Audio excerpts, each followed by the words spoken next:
কোনো মূলধন 10 বছরে দ্বিগুণ হলে বার্ষিক সরল সুদের হার কত হবে?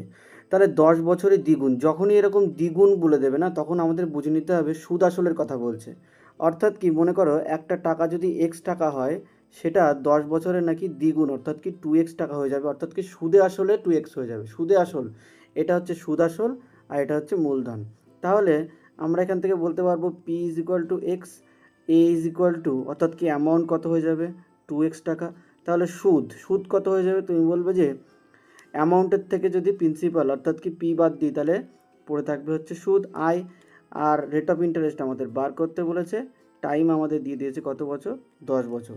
তাহলে আমাদের ফর্মুলা যদি আমরা ইউজ করি, I is equal to PTR by 100, তাহলে আমরা পাবো পি এর জায়গায় লিখবো হচ্ছে এক্স, টি কত 10 বছর, আর এর জায়গায় আর, তাহলে শূন্য শূন্য কাটলো, এক্স আর এক্স কেটে গেল, তাহলে আর ইজ ইকুয়াল টু হবে 10%।